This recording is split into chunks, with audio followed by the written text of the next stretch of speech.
오늘은 초대교회 선교 역사 두 번째 강의로서 로마 제국시대 황제들에 의하여 이루어진 10대 박해를 중심으로 해서 선교 역사를 공부합니다. 이 황제들에 의하여 이루어진 그 박해, 그 약 200년 동안 이루어진 박해였는데, 이때에는 순교의 시대였습니다. 그런데 이 엄청난 순교 가운데에서 선교가 어떻게 이루어졌는가, 여기에 초점을 맞추어서 오늘 공부를 하겠습니다. 강의 개요를 말씀드립니다. 크게 네 가지인데요. 첫 번째는 박해 내용입니다. 황제들에 의하여서 모두 10차례에 걸쳐서 약 200년 동안 간헐적으로 박해가 이루어졌습니다. 그 내용을 공부하고, 두 번째로는 왜 황제들이 기독교인들을 그렇게 박해했는가, 그 황제들의 입장, 또 로마 제국의 입장에서 그 나름대로 이유가 있을 것 아니겠습니까? 그 이유를 공부하는 시간이 두 번째 목록이 되겠고, 세 번째로는 그 엄청난 박해에도 불구하고 기독교인들이 승리할 수 있었던 이유가 무엇인가. 결국은 313년 이제 기독교가 로마 제국 황제로부터 공인을 받고 나중에 로마 제국의 종교가 됩니다. 이렇게 승리할 수 있었던 그 요인들이 무엇인가에 대해서 살펴보고요. 마지막에 가서는 로마 제국의 그 박해가 로마 제국 시대로 끝난 것이 아닙니다. 지금도 계속되고 있습니다. 중국 선교 현장, 터키 선교 현장, 인도네시아 선교 현장 속에서 끊임없이 기독교인들을 감옥에 가두고 재산을 몰수하고 또 죽이기도 하는 이런 무서운 박해가 계속되고 있습니다. 그리고 순교자도 계속 나오고 있습니다. 자, 이렇게 계속되는 박해와 계속되는 순교 가운데에서 이루어지는 선교가 어떤 의미를 가지는가, 순교와 선교와의 관계성에 대해서 우리가 깊이 생각해 보는 시간을 이 강의에서 가지려고 합니다. 로마 황제들의 그 10대 박해 내용에 대해서 말씀을 드립니다. 10대 박해라고 하면은 약 200년에 걸쳐서 이렇게 10명의 황제들에 의하여서 간헐적으로 이루어진 박해를 말합니다. 첫 번째 황제 이름은 네로입니다. AD 64년 그가 기독교인들을 박해하고 많이 죽였습니다. 주로 그 지역은 로마 도시와 로마 도시 인근 지역을 중심으로 해서 기독교인들을 잡아들이고 또 감옥에 가두고 많이 죽였습니다. 그때에 그 기독교인들을 잡아 가두고 박해한 이유는 죄 명목은 로마시에 불을 지른 사람들이 기독교인들이었다 하는 누명을 씌운 것이었습니다. 그때에 순교한 대표적인 사도가 바울과 베드로였다고 합니다. 두 번째 황제는 도미치안 또는 도미시안 황제인데 AD 90년부터 96년도까지 약 6년 동안 기독교인들을 박해하였습니다. 그 지역은 이제 로마시와 소아시아 지방, 그러니까 지금 터키 지역에 살고 있던 기독교인들을 잡아다가 감옥에 가두고 많이 죽였습니다. 그때 그 기독교인들을 박해했던 그 죄 명목은 황제에게 절하지 않는다는 이유였습니다. 황제 숭배를 거부하였다는 죄목으로 기독교인들을 감옥에 가두고 때리고 죽였습니다. 그때에 순교했던 대표적인 그 교부는 로마의 클레멘트였고, 또 사도 중에서는 요한이 이 도미시안 황제 시대 때에 순교하였다고 합니다. 세 번째 황제는, 박해를 했던 황제는 트라이안 황제인데요. 98년부터 117년까지 약 19년 동안 기독교인들을 박해하였습니다. 그때는 왜 기독교인들을 박해하였는가 하면은, 기독교 단체는 로마 제국을 위태롭게 하는 반역적인 단체이다, 그런 죄목으로 박해를 받았습니다. 그때는 기독교인들 뿐만 아니라 또 다른 그 종교 단체 또 다른 정치 단체들도 함께 다 반역죄 무리로 이렇게 오해를 받고 또 로마 제국을 전복시키려고 하는 그런 단체들이다. 그래서 기독교 단체뿐만 아니라 다른 정치 단체들도 다 함께 이 박해를 받았던 시대입니다. 트라이안 황제 시대고요. 다음 네 번째는 하드리안 황제 시대 때에 또 박해를 받았습니다. 117년부터 138년도까지 약 21년 동안 박해를 받았는데 21년 내내 박해를 받았던 것은 아니고 간헐적으로 뭐 1년 또 좀 쉬었다가 2년 또 좀 쉬었다가 3년 그렇게 산발적으로 박해를 받았습니다.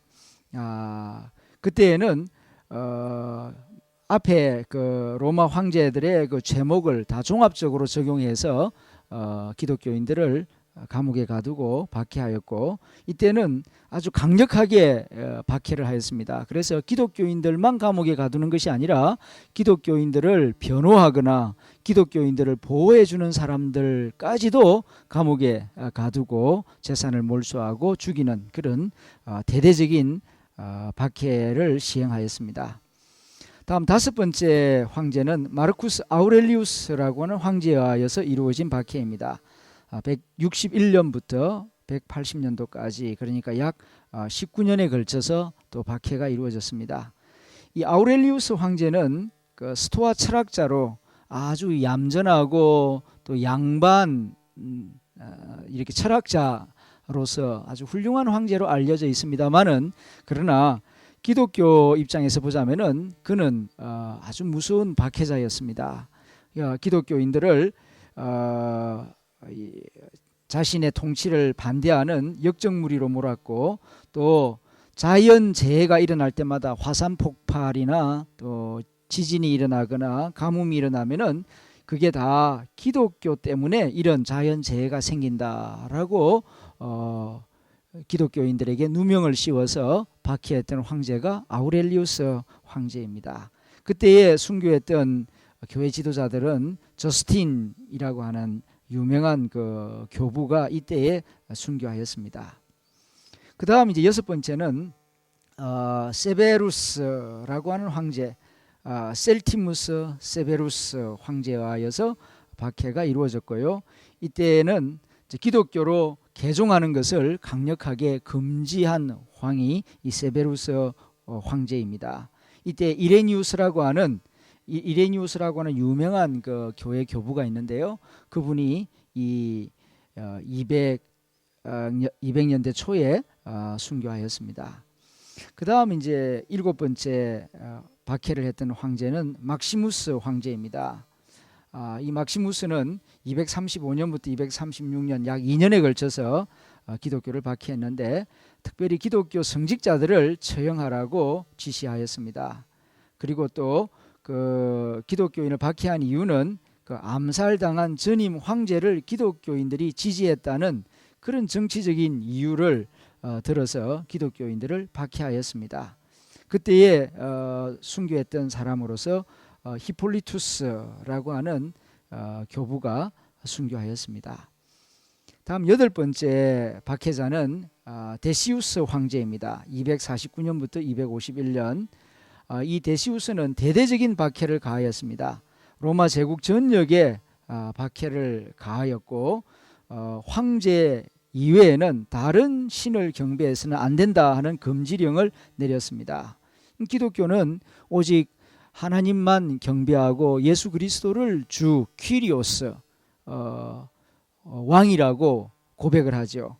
이 퀴리오스라고 하는 말이 로마 제국시대 때에 아주 오해를 많이 불러일으켰고 또 이 때문에 기독교인들이 많은 박해를 당하였습니다. 퀴리오스란 말은 이제 영어로 번역하면 로드, 주님이란 뜻이죠. 그런데 이 주님이란 말은 로마 제국시대 때에는 황제를 의미하는 것입니다. 그러니까 하나님을 나의 황제, 예수님을 나의 황제로 고백하니까 이 그리스도인들은 로마 황제에게 순종하지 않고 다른 황제를 섬기는 그런 정치 집단이 아닌가 이런 오해를 많이 불러일으켰죠. 그래서 기독교인들이 박해를 많이 당하였습니다. 그 다음 이제 아홉 번째는 발레리안 황제와 의해서 박해가 이루어졌는데 257년부터 260년도까지 이때는 이제 발레리안은 기독교인들의 재산을 압수하였고 아예 모이는 것 자체를 반대하였습니다. 집회 자체를 이제 반대하였죠. 그래서 주일 예배도 못 드리고 모여서 기도회를 한다, 주일 예배를 드린다 그러면은 그것 자체로 죄인이 되는 겁니다. 그래서 감옥에 끌려가고 재산을 압수당하고 집안 식구들이 뿔뿔이 흩어지는 그런 불행한 일을 당하였습니다. 그때에 순교하였던 지도자는 오리겐, 또 키프리안 또는 다른 발음으로는 시프리안이라고 하죠. 또 식스투스 2세 이런 교회 지도자들이 순교를 하였습니다. 마지막 열 번째 박해는 디오클레시안 갈레니우스 황제와 이어서 이루어진 박해입니다. 303년부터 311년도까지 박해가 이루어졌는데요. 이때에는 아주 잔인한 박해가 이루어졌습니다. 교회당 건물을 파괴해버렸습니다. 성경책을 불태웠습니다. 그리고 모든 기독교인의 권리를 정지시켰습니다. 그러니까 이제는 로마 시민권조차도 빼앗아 버리니까 이제는 마치 그 시민권이 없는, 그러니까 꼭 짐승처럼 취급을 받는 그런 시대가 되었습니다. 그리고 심지어는 그 기독교인들을 잡아다가 산채로 그 이교도 신전의 제물로, 양이나 소를 제물로 드려야 되는데 기독교인 사람을 그 이교도 신전의 제물로 드리는 이런 아주 무섭고 아주 끔찍한 일들이 이 디오클레시안 황제 때에 이루어졌습니다. 이때에 마우리티우스라고 하는 순교자가 복음을 위하여서 목숨을 잃는 그런 일이 생겨났습니다. 자, 이렇게 네로 황제 AD 64년부터 디오클레시안 311년도까지 그러니까 약 250년에 걸쳐서 기독교인들은 엄청난 박해를 당하였고 고난을 당하였습니다. 이때를 일컬어서 일명 카다콤 시대라고 말하기도 하지요. 카다콤이라고 하는 말은 그 공동묘지를 말합니다. 그래서 도시에 숨어 있을 수 없으니까 기독교인들은 로마시 근교에 있는 공동묘지에 가서 이제 땅을 파고 숨어서 지냈습니다. 우리 서울에 비유한다면 망우리 공동묘지에 가서 거기서 땅을 파고 움막을 짓고 살았다는 것입니다. 거기 살다가 이제 로마 군인이나 경찰관들이 잡으러 온다 그러면은 산속이나 또 땅속으로 숨어 도피하였다가 도피가 좀 박해가 좀 약해지면은 다시 또 모여서 예배드리고, 또 터키의 가파도키아에 가보면은 거기에 가면은 또 그 석회 동굴이 많이 있는데요. 거기에 가 보면은 기독교인들이 얼마나 그 숨을 지내면서 고생을 많이 하였는가를 확인할 수가 있습니다. 또 그곳에 가 보면은 그 엄청난 박해 가운데에서도 기독교 신앙을 지키기 위하여서 초대 그리스도인들이 얼마나 참 많이 기도하고 많은 고생을 하고 또 복음을 지키기 위하여 참 수고를 많이 하였는가를 우리가 느껴볼 수가 있습니다. 로마 제국 시대에 황제들에 의하여 이루어진 그 박해의 역사적인 모습을 살펴보려면은 몇 가지 자료를 참고하면 좋겠습니다. 그 한 가지 자료는 그 쿠오바디스라고 하는 영화 있지요. 쿠오바디스 영화는 그 역사적 배경이 네로 황제가 로마시에 불을 지르고 그 책임을 기독교인들에게 전가하여서 기독교인들을 잡아다가 원형 경기장에서 사자밥이 되게 하고 불태워 죽이는 그런 장면이 나옵니다. 그래서 쿠오바디스 영화를 보시면은 초대 교회 시대 때에 기독교인들이 황제들에 의하여서 어떤 고난과 박해를 당하였는가 하는 것을 알 수 있고요. 또 한 가지 두 번째 책은 이 사진과 그림으로 보는 기독교 역사라고 하는 책입니다.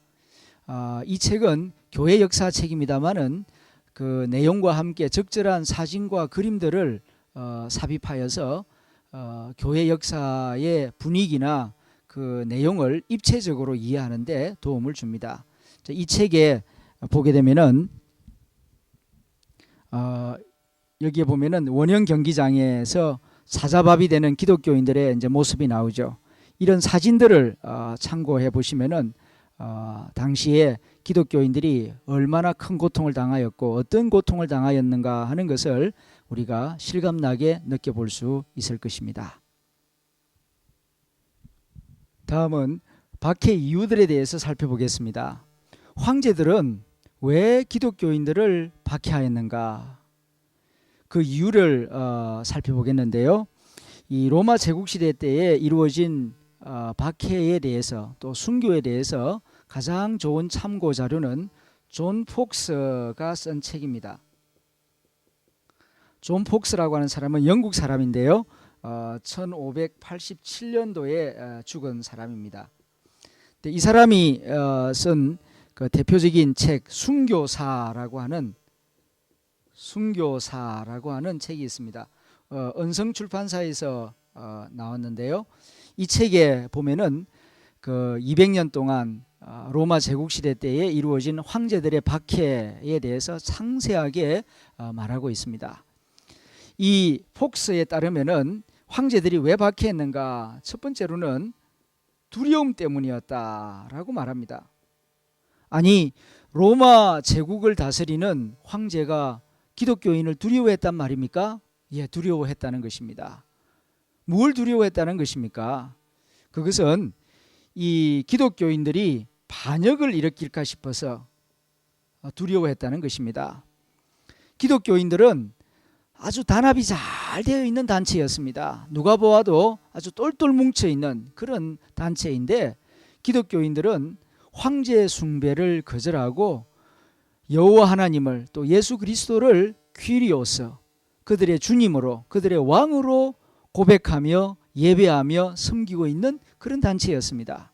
그래서 언젠가 이 기독교가 점점 확장되어 나가서 로마 제국에 가득 차게 되면은 이 황제를 죽이고 또 황제를 전복시키고 새로운 나라를 세울 것이 아닌가, 이런 두려움, 이런 걱정이 있었다는 것입니다. 그래서 아예 기독교인들은 그냥 싹을 잘라버려야 나라가 안정되고 또 자기 권력, 정치 권력을 안정되게 지킬 수 있을 것이다 하는 그런 생각이 있었기 때문에 기독교인들을 잡아 죽이고 또 선교하는 것을 반대하고 심지어는 재산도 빼앗고 이렇게 협박하는 일들이 이루어졌다는 것입니다. 두 번째 이유는 미움 때문이다 또는 정오 때문이다라고 폭스는 말합니다. 정오심. 로마 제국 사람들은 기독교인들을 미워하였습니다. 왜 미워하였느냐? 근본적인 이유는 가치관이 달랐기 때문입니다. 세속적인 그런 이지상적인 그런 가치관과는 다른 하나님 나라 가치관을 가지고 살아가는 기독교인들은 마치 물과 기름처럼 여겨졌다는 것입니다. 자세한 것은 말씀드리지 않겠습니다만은 비유해서 말하자면은 이 어두움은 빛이 들어오면은 생리적으로 싫어합니다. 어두움의 자녀들은 그래서 이 기독교를 박해하였다는 것입니다. 적당하게 뇌물도 주고받고 거짓말도 하고 또 이렇게 돈이 있는 사람들, 권력이 있는 사람들은 많은 부인들을 거느리고 또 노예도 이렇게 적당하게 부려먹고 말 안 듣는 건 협박도 하고, 이런 것이 이 세상적인 가치관인데 또 세상적인 풍습인데 기독교는 그런 거에 대해서 철저하게 반대하고 아주 깨끗하고 윤리 있는 윤리적인 생활, 마치 이 어둠과 빛처럼 그렇게 너무나 대조적이기 때문에 어두움의 행실이 드러나는 것을 싫어하는 그런 사람들이 기독교를 싫어하였고, 이것이 이제 어떤 빌미가 주어지거나 어떤 명목이 주어지면은 대대적으로 기독교를 박해하는데 가세하였다는 것입니다. 다음 세 번째는 오해 때문이었다라고 폭스는 말합니다. 기독교에 대해서 오해를 하였다는 것입니다. 예를 들면은 성찬식을 하는데 이것은 주님의 살입니다, 이것은 주님의 피입니다 하면서 포도즙과 떡을 나누어 먹습니다. 그런데 이 내용을 알지 못하는 그 바깥 로마 시민들은 지나다니면서 저 기독교인들이 모여서 무슨 종교 행사를 하는 모양인데 들려오는 소리가 뭐 살을 나눠 먹고 피를 나눠 먹는다. 그러니까 이 기독교인들은 모여서 뭐 어린애를 잡아먹는가, 사람을 잡아먹는가, 카니발리즘, 인육잔치를 벌이는 것은 아닌가. 저 기독교인들은 아주 몹쓸 사람들이고 아주 우리의 이 도덕과 풍습을 망가뜨리는 시민 사회를 무너뜨리는 아주 별종이다. 이런 오해가 퍼져나갔다는 것입니다. 그리고 또 기독교인들은 하나님 앞에서 다 남녀노소 빈부귀천할 것 없이 다 형제자매라고 부릅니다.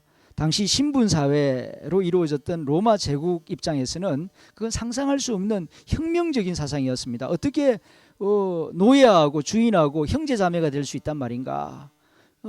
그리고 또 남자 여자가 같이 이렇게 어울려서 찬송을 부르며 예배드리는 이런 모습을 보면서 음란한 단체가 아닌가.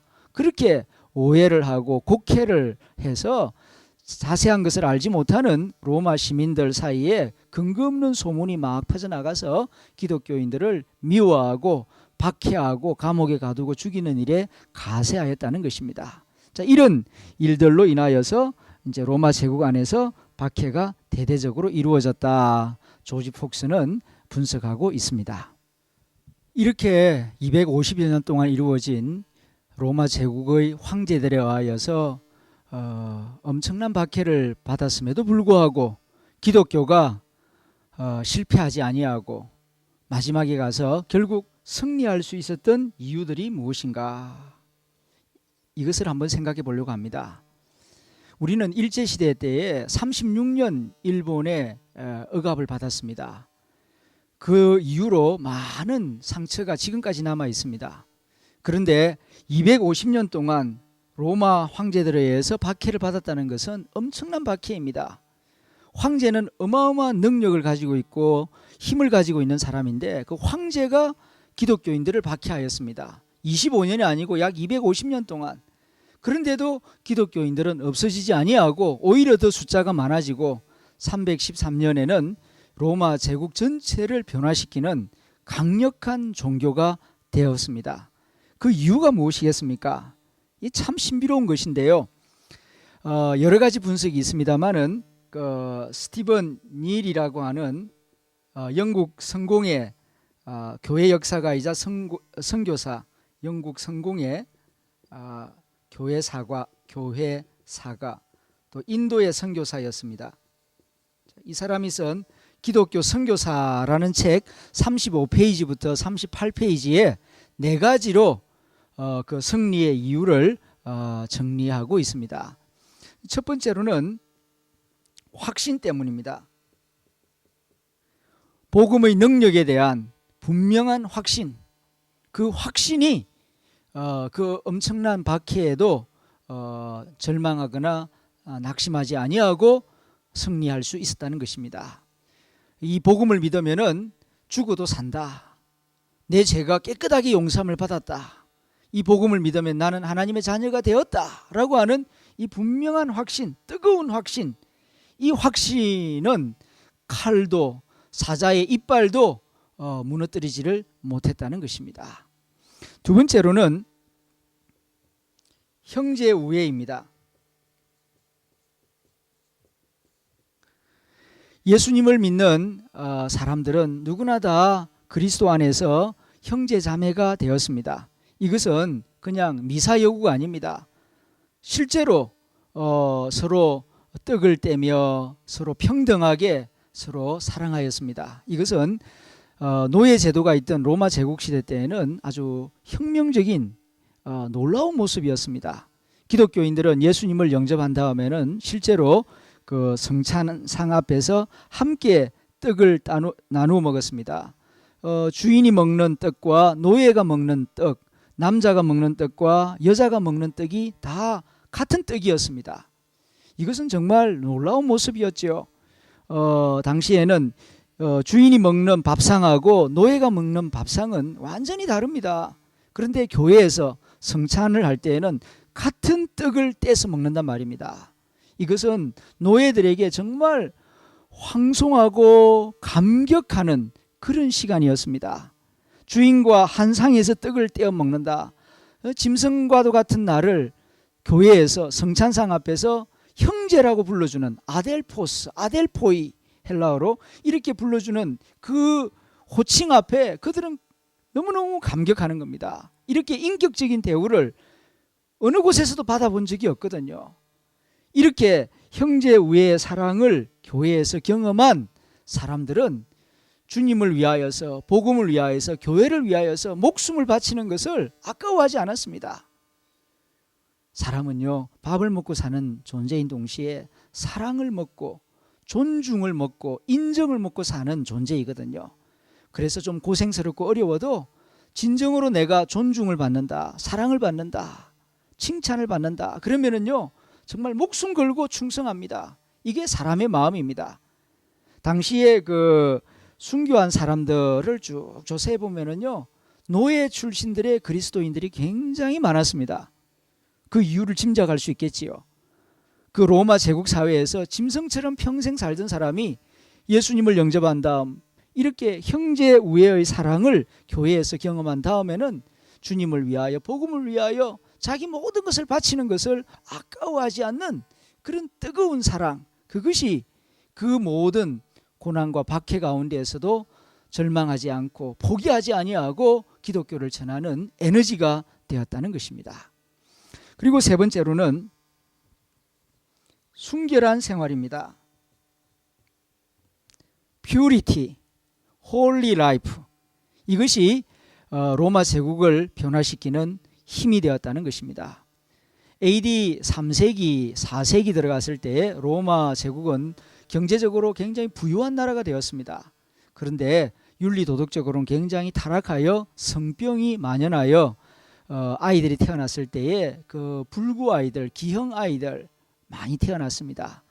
그래서 원로들이 많이 걱정을 했는데 기독교인들은 윤리도덕적으로 깨끗해서 성병이 없었습니다. 그래서 그 기독교인들을, 종교는 다르지만은 그 생각이 있는 지성인들은 기독교 공동체를 존중하였고 존경하는 마음을 가졌습니다. 나중에는 원로들이 기독교 아가씨들을 데려다가 며느리로 삼았고 거기에서 태어난 아이들이 로마 제국을 다스리는 학자가 되고 정치가가 되고 군인이 되고 나중에 지도자들이 되었던 것입니다. 이렇게 순결한 생활에 감동을 한 로마 제국의 지성인들로 인하여서 기독교가 로마 제국의 종교가 될 수 있었다 하는 것입니다. 네 번째로는 변정가들의 노력 때문입니다. 변정이라고 하는 말하고 변론이라고 하는 말은 좀 비슷한데요. 법정에서 변호인은 이제 죄인을 이렇게 옹호하는, 변호하는 그런 발언을 하고 도와주는 사람이죠. 변정가는 진리를 증거하는 사람입니다.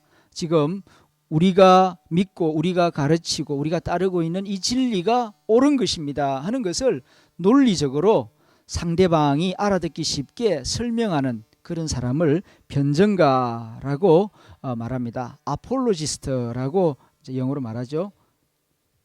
아폴로지스트.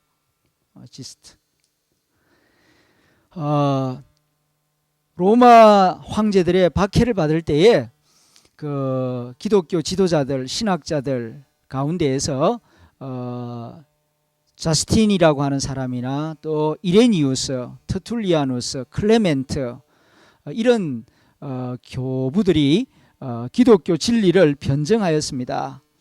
당시 로마의 철학가들이나 또 정치가들은 기독교는 사악한 종교이다, 잘못 거짓말로 기독교를 막 비판하였습니다. 그걸 잘 모르는, 내용을 잘 모르는 로마 제국 시민들은 그 로마 제국의 철학가나 또 정치가나 학자들의 말을 듣고 기독교를 판단해 버리죠. 그럴 때에 기독교 변정가들은 그게 아니라고, 그건 잘못된 것이라고, 우리가 믿는 이 기독교 진리는 이런 것이라고 아주 논리정연하게 그 당시 로마 제국 사람들이 사용하는 비유라든가 알고 있는 지식이나 상식을 활용해서 기독교 진리를 잘 설명해 주었습니다. 그런 책이 100%는 아니지만 상당히 많은 부분이 지금 남아있고 우리가 도서관에 가서 찾아 읽어볼 수가 있습니다. 이런 변증가들의 노력으로 인하여서 기독교에 대한 오해를 이제 벗어버릴 수가 있었고 기독교가 이 로마 지성인들에게 전파되는 그런 통로 역할을 하였다는 것입니다.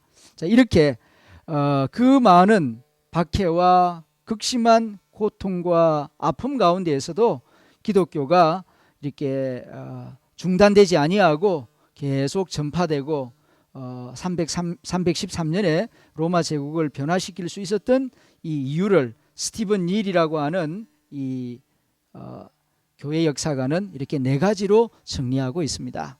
자, 이것은 21세기에 선교하는 우리에게 아주 중요한 교훈을 줍니다.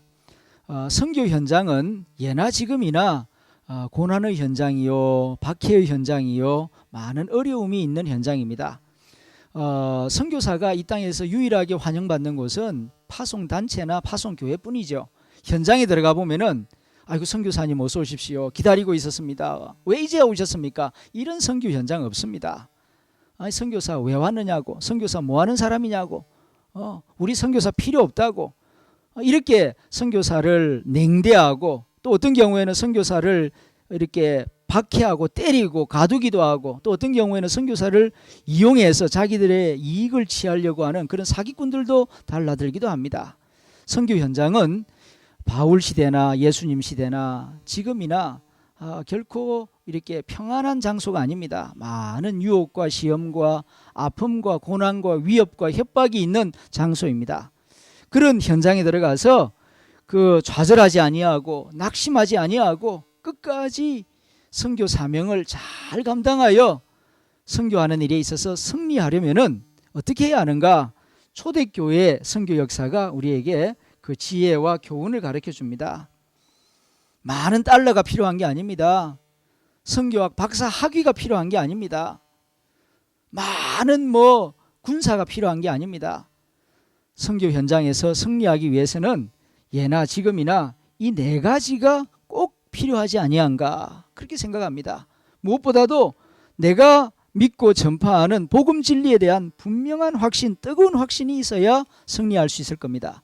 두 번째로는 동역자들끼리 서로 사랑하고 우애하고 팀워크를 잘 이루어야 됩니다. 같은 선교사들끼리 싸우고 분열하고 비판하고 그렇게 하면은 복음 선교가 안 됩니다. 중간에 끊어질 겁니다. 세 번째로는 윤리 도덕적으로 깨끗하게 살아야 됩니다. 선교사가 입으로는 잘 복음을 전하면서 재정 문제라든가 남녀 관계 문제라든가 아니면은 명예욕이 강해가지고 자꾸 대장 노릇만 하려고 한다든가 이런 문제에 있어서 세상 사람들에게 책 잡히는 부분이 있으면은 복음이 힘있게 전파되지를 못합니다. 거룩한 생활, 윤리 도덕적으로 온전한 생활을 할 때에 복음이 힘있게 전파되고 또 주위 사람들이 비록 예수는 안 믿어도 선교사님들은 신뢰할 만한 사람이다, 진실한 사람이다, 이런 보증수표를 얻어야 복음이 힘있게 전파됩니다. 그리고 네 번째로는 복음의 진리를 그 현지 사람들이, 원주민들이 잘 이해할 수 있는 말로 설명을 잘 해줘야 됩니다. 대부분 다 이 오해를 해서 박해가 생기고 고난이 생기는 경우가 많거든요. 그러니까 이 기독교 진리를 쉬운 말로, 알아들을 수 있는 말로 끊임없이 설명해주고 또 설명해주고 그런 노력을 아끼지 말아야 이 선교 현장에서 복음이 잘 전파될 수 있고 마지막에 가서는 선교하는 일에 승리를 하고 많은 교회가 세워지고 많은 원주민들을 다 주님께로 인도하는 이런 일을 성공적으로 잘 감당할 수 있으리라고 생각이 됩니다. 초대교회 선교 역사를 강의하면서 우리는 이 순교를 통한 선교에 대해서 좀 깊이 생각해 보아야 하겠습니다. 지금 21세기는 거의 순교 없이 평안한 가운데에서 선교하는 것처럼 보입니다만은, 그러나 기독교 선교 역사를 쭉 살펴보면은 이 순교, 즉 순교자의 피가 복음의 씨앗이 되고 선교의 씨앗이 되어서 교회가 세워진 것을 곳곳에서 우리가 살펴볼 수가 있습니다. 지금 우리 한국 선교사들이나 또 한국 교회가 활동하고 있는 곳에는 별로 순교자의 모습이 보이지 않습니다. 피 흘림도 보이지 않습니다. 그러나 좀 눈을 들어서 전 세계 선교 현장을 보면은 지금도 여전히 곳곳에서 복음을 위하여 피 흘리는 순교자들, 선교사들이 많이 있습니다. 또 우리 한국 역사, 한국 교회 역사를 살펴보면은 이 순교의 시대가 있었다는 것을 알 수 있습니다. 지금 이마만큼 한국에 수많은 교회가 세워지고 또 전 세계에 수많은 선교사들이 나가서 사역할 수 있게 된 것은 한국 교회를 위하여, 이 한국 민족을 위하여서 피 흘린 순교자들이 많이 있었기 때문입니다. 그래서 저는 이 강의를 하면서 순교의 시대라고 하는 그런 자작시를 제가 지어보았습니다. 제가 낭송할 때에 여러분들 한번 들어보시고 또 감상해 보시기를 바랍니다. 순교의 시대. 기독교의 진리를 말한다고 다 순교하는 것은 아닙니다.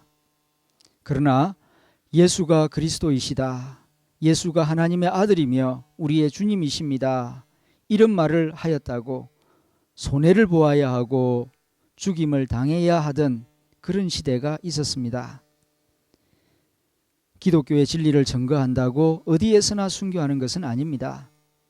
그러나 예수가 우리의 구주이십니다, 그가 길이요 진리요 생명이십니다, 이런 말을 하였다고 욕을 듣고 주먹질을 당하고 감옥에 가야 하는 지역이 지금도 있습니다. 순교자는 그런 어두움의 시대, 어두움의 지역에서 자신의 목숨을 던져 주님이 오시는 길을 밝힌 세례 요한과 같은 이들입니다. 그들이 있었으므로 오늘 우리가 이렇게 자유롭게 주님을 찬미하며 복음을 전하고 있습니다. 한국 역사에도 순교의 시대가 3번 있었습니다. 대원군 시대, 일제시대, 6.25 동란시대. 오늘도 기독교 신앙 때문에 손해를 보아야 하고 갈등을 겪어야 하고 아픔을 감수해야 하는 장소들이 있습니다. 듣기로는 인도네시아 암몬 지역, 터키에서 독일 선교사가 잔인하게 살해당한 일들, 그리고 지금도 북한에서 또 중국에서 많은 기독교인들이 예수님을 믿는다는 이유 때문에 아픔을 감수하고 감옥에 들어가야 하고 가족과 헤어져야 하는 그런 일들이 이루어지고 있습니다. 이것을 우리가 기억하고 생각하고 많이 기도해야 합니다. 힘든 영적인 싸움을 싸우고 있는 형제들을 위하여서 잘 싸울 수 있도록 기도해 주시고 격려하는 일을 계속해 나가야 할 것입니다. 이런 기도에 동참하는 일 또한 선교에 동참하는 중요한 실천이 되리라고 생각합니다. 마지막으로 순교자라고 하는 자작시를 여러분에게 소개하려고 합니다. 순교가 가장 파워풀 미션입니다. 지식으로 돈으로 선교하는 것보다, 그것도 물론 귀한 선교입니다만은 자기 목숨을 바쳐서 주님의 복음을 전하는 이 증거, 이 선교보다 더 강력한 선교가 어디에 있겠습니까? 우리가 부족해서 그런데요, 할 수만 있다면은 성령 충만하여 하나님의 은혜로 순교를 통하여 내 몸을 제물로 드림으로 주님의 복음을 전할 수만 있다면은 이것보다 더 영광스러운 일이 없을 것입니다. 순교자들의 헌신을 통하여 복음이 여기까지 전파되었습니다. 그렇다면 앞으로 복음이 더 전파되게 하기 위하여 우리는 우리 몸을 산제물로 드릴 수 있어야 하겠습니다. 그런 마음을 담아서 순교자라고 하는 시를 지어보았습니다. 누군들 더 건강하게, 더 행복하게, 더 오래 살고 싶지 않으리. 누군들 하나밖에 없는 목숨이 아깝지 않으리. 누군들 죽음이 두렵지 않으리. 순교자도 선교사도 다 두려움이 있습니다. 그러나 내 건강보다 더